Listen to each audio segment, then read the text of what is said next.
आपने बहुत सारे स्टोरीज में देखा होगा, टीवी सीरीज में, मूवीज में, कि हर कंपनी के पास अपनी एक लीगल टीम होती है लॉयर्स की।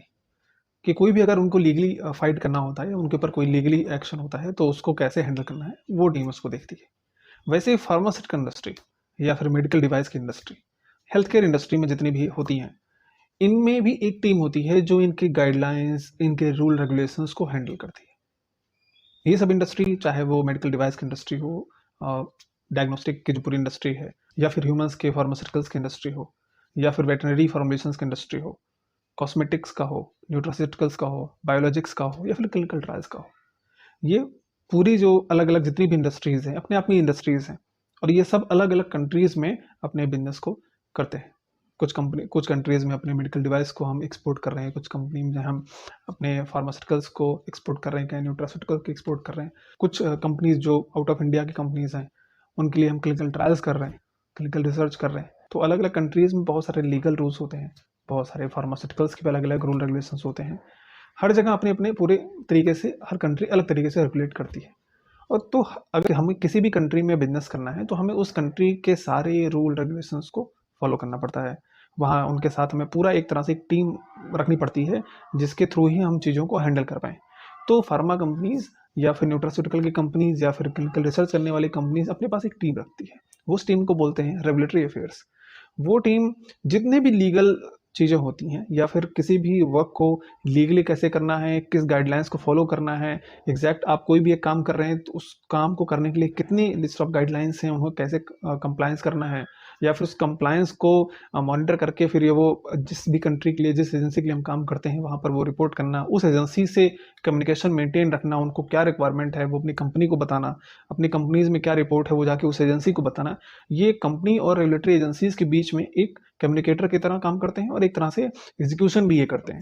तो रेगुलेटरी अफेयर्स जो डिपार्टमेंट है वो medical device, pharmaceutical, nutraceutical, cosmetics में, क्लिनिकल रिसर्च में, इन सारे इंडस्ट्रीज में रेगुलेटरी अफेयर्स के डिपार्टमेंट की जरूरत होती है। अब यहाँ पर अगर आप काम करते हैं तो आपको अलग अलग कंट्रीज में उनके गाइडलाइंस के बारे में आपको अच्छी नॉलेज होनी चाहिए। वहाँ पे आपका कम्युनिकेशन अच्छा होना चाहिए, बिकॉज बिकॉज अगर आपकी कम्युनिकेशन अच्छी नहीं है तो फिर आप इंटरेक्शन कैसे करेंगे लोगों से, आप कैसे चीज़ों को डील करेंगे। ठीक, आपके पास गाइडलाइंस की अच्छी नॉलेज होनी चाहिए, आपके पास फार्मास्यूटिकल फॉर्मुलेशंस की भी ठीक ठाक नॉलेज होनी चाहिए। बिकॉज आप यहाँ से जब डोजियर बना के और बहुत सारे डॉक्यूमेंट्स का आपको देना होगा, तो केवल आपको देना नहीं होगा, वहाँ पर उन पर डिस्कशन भी करने होंगे।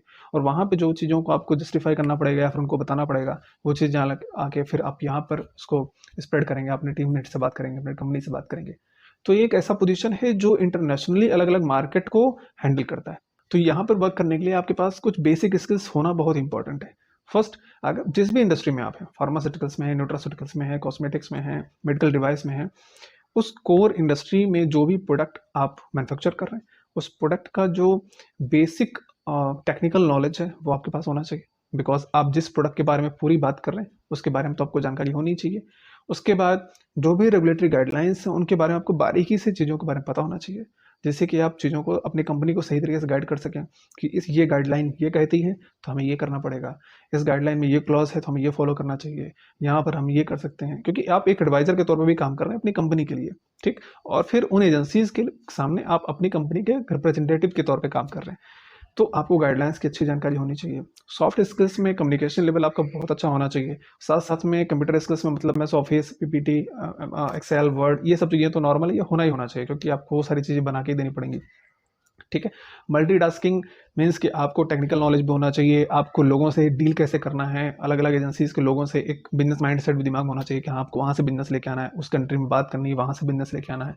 ये सब भी आपको साथ साथ में काम करना पड़ेगा। जो इंटरनेशनल बिजनेस डेवलपमेंट की टीम होती है उसके साथ साथ में आपको आपकी लर्निंग कैपेसिटी बहुत अच्छी होनी चाहिए। बिकॉज आपको हर हर दिन कुछ ना कुछ सीखना पड़ेगा, क्योंकि इस कंट्री का कुछ गाइडलाइंस है, उस कंट्री का कुछ गाइडलाइंस है, कुछ किसी का कुछ और रिक्वायरमेंट आ रहा है, तो वो सारी चीज़ें आपको समझने के लिए आपकी लर्निंग कैपेसिटी अच्छी होनी चाहिए, आपकी एक हैबिट होनी चाहिए कि हाँ मैं इन चीज़ों को समझ लूँगा, समझ के फिर मैं करवाता हूँ।